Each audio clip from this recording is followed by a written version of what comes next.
दोस्तों स्वागत है मेरे YouTube चैनल ITI ऑनलाइन में। दोस्तों जैसा कि पिछले क्लास में हमने फिटर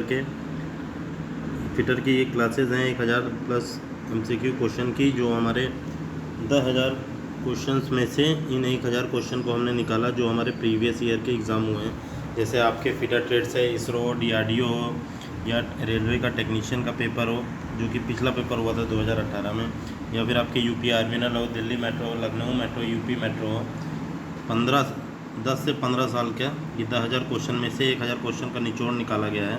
ये वो क्वेश्चन है जो आपको हर एग्ज़ाम में परेशान करते हैं। चलिए आइए एक एक क्वेश्चन को डिस्कस कर लेते हैं। नंबर 1 क्वेश्चन है 101 नंबर का। The type of jig in which base plate is not available is called. ऐसी जिग का नाम बताइए जिसमें बेस प्लेट नहीं पाई जाती। वो हमारा कौन सा जिग होता है? ये वो होता है प्लेट जिग।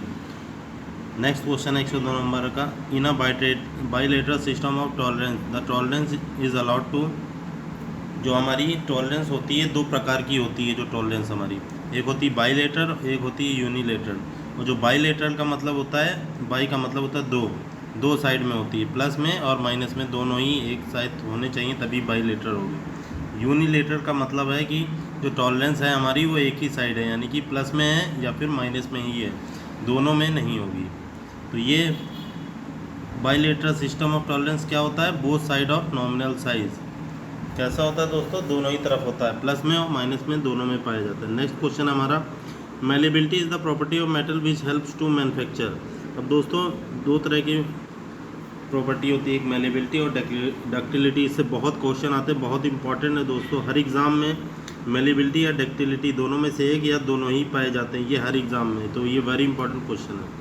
अब ये पूछ रहा है मेलेबिलिटी से जो प्रॉपर्टी होती है मेटल के अंदर, उसकी मदद से हम क्या बना सकते हैं? तो उसकी मदद से हम मेलेबिलिटी यानी कि पीटने की क्षमता, चादर बना सकते हैं, यानी कि उसकी प्लेट्स हम बना सकते हैं। और डक्टिलिटी क्या होता है? उससे हम तार बनाते हैं, यानी कि वायर बना सकते हैं डक्टिलिटी की वजह से। नेक्स्ट क्वेश्चन है हमारा 104 नंबर का। The part of vernier bevel protractor which is normally use as a reference base for measuring angle is called. अब इसमें बताना, वर्नियर बेवल प्रोटेक्टर का एक पार्ट होता है जो रेफरेंस के तौर पे यूज़ होता है, उसका क्या नाम होता है दोस्तों? उसको हम स्टॉक बोलते हैं, जिसकी रेफरेंस से हम किसी की सतह का एंगल नाप सकते हैं, और इसके लिए हम रेफरेंस के लिए स्टॉक का प्रयोग करते हैं वर्नियर बेवल प्रोटेक्टर में दोस्तों। चलिए दोस्तों इसका एक आंसर आप बताइएगा। वर्नियर बेवल प्रोटेक्टर का लीस्ट काउंट कितना होता है? जिनको आता है वो कमेंट कर देंगे, जिससे जिनको नहीं आता उनको भी क्लियर हो जाएगा। चलिए दोस्तों नेक्स्ट क्वेश्चन 105 नंबर का। The accuracy of micrometer caliper dial indicator can be checked by. यानी कि शुद्धता, माइक्रोमीटर की शुद्धता जो होती है, micrometer caliper dial test indicator जो होते हैं उनकी शुद्धता हम किससे चेक करेंगे? उसकी शुद्धता हम स्लिप गेज से चेक करते हैं। किससे दोस्तों? स्लिप गेज से। और इसका HRC कितना होता है? 63 डिग्री, सॉरी दोस्तों 63 HRC होता है स्लिप गेज का। अब कमेंट करिएगा हैमर का कितना होता है, हैमर का HRC कितना होता है, कमेंट में ज़रूर करिएगा इसका। नेक्स्ट क्वेश्चन है 106 नंबर का। The purpose of tempering of steel is. बहुत इंपॉर्टेंट क्वेश्चन है, टेम्परिंग एनीलिंग से बहुत क्वेश्चन आते हैं। ISRO, DRDO as it is यही क्वेश्चन आपको मिल जाएगा। तो यहाँ पे पूछा गया टेम्परिंग हम ऑफ स्टील क्यों करते हैं। तो सबसे पहला पॉइंट है to regulate the hardness and toughness. Toughness और हार्डनेस को हम कंट्रोल करने के लिए टेम्परिंग करते हैं, जैसे कि बहुत ज़्यादा हार्डनेस ना हो और टफनेस का गुण भी उसमें बना रहे। नेक्स्ट है टू रिड्यूस ब्रिटलनेस। अब क्या होता है, कोई स्टील बहुत ज़्यादा ब्रिटल यानी कि भंगुर होने के कारण अगर उस पर दबाव पड़ता है तो वो चकनाचूर हो जाते हैं। तो उसी से बचाने के लिए हम उसकी ब्रिटलनेस को कम करते हैं, उसी के लिए हम टेम्परिंग करते हैं। इसमें सॉफ्टनेस का गुण आता है, यानी कि टफ रहती है स्टील। नेक्स्ट है C नंबर का। To relieve internal stress and strain. अंदरूनी आंतरिक संरचना में जो स्ट्रेस आ जाता है स्ट्रेन को दूर करने के लिए। तो यानी कि टेम्परिंग का क्या क्या यूज़ होता है, एक बार फिर से मैं रिपीट कर दूँ। To regulate the hardness and toughness, to reduce the brittleness, to relieve internal stress and strain. चलिए दोस्तों नेक्स्ट क्वेश्चन की तरफ चलते हैं। 7वें नंबर का question. As cutting speed increase. अब मान लीजिए अगर कटिंग स्पीड इंक्रीज़ हो रही है तो टूल पे और वर्कपीस यानी कि जॉब पे आपका क्या प्रभाव पड़ेगा। अब क्या होगा, जब कटिंग स्पीड आपकी बढ़ जाएगी तो हीट ज़्यादा निकलेगी।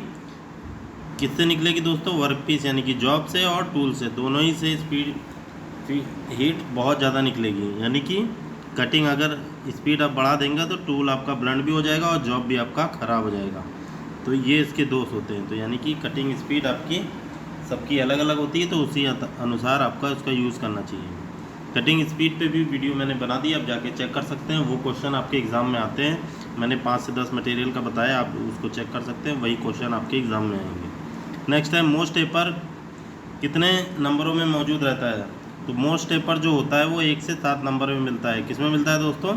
1 से 7 नंबर में आपका मोस्ट टेपर पाया जाता है। और आपको बताना है, कमेंट करके ज़रूर बताइए कि लेग के टेल स्टॉक में कौन सा टेपर होता है और हेड स्टॉक में यानी कि जिसको हम लाइव सेंटर बोलते हैं उसमें कौन सा टेपर होता है, आपको कमेंट करके ज़रूर बताएं। नेक्स्ट क्वेश्चन है 9 नंबर का। नेक्स्ट है what is the purpose of heating and cooling for changing the structure of steel for obtaining the required properties is called. यानी कि इन्होंने बोला है ऐसा प्रोसेस जिसमें किसी धातु को हीट करना हो, उसके बाद उसे ठंडा करना हो, जिससे उसका स्ट्रक्चर में बदलाव आ जाए, जो स्ट्रक्चर का बदलाव जो आपके लिए हेल्पफुल हो, तो उस प्रोसेस को क्या बोलते हैं? तो उस प्रोसेस को हम हीट ट्रीटमेंट बोलते हैं। यानी कि the process of heating and cooling for changing the structure of steel for obtaining the required property is called heat treatment. इसी को हम ऊष्मा उपचार हिंदी में बोलते हैं, जिसमें आपको एनीलिंग, टेम्परिंग, हार्डनिंग, कार्बोराइजिंग, नाइट्राइटिंग ऐसे चीज़ों को किया जाता है। अगर आप इस टॉपिक पे आप वीडियो चाहते हैं कि इंपॉर्टेंट कौन कौन से क्वेश्चन है, किस तरीके से एक क्लास में मैं आपकी क्लियर कर दूंगा, आप चाहें तो ज़्यादा से ज़्यादा उसमें कमेंट करें और तो मैं उस पर एक वीडियो बना दूंगा। चलिए दोस्तों, नेक्स्ट क्वेश्चन है the roughness grade of symbol N1 to N12 can be divided into. कितने ग्रुप में डिवाइड किया जाता है? तो जो रफनेस ग्रेड होता है वो N1 से N12 तक आपका होता है और उसको 5 ग्रुप में डिवाइड किया जाता है।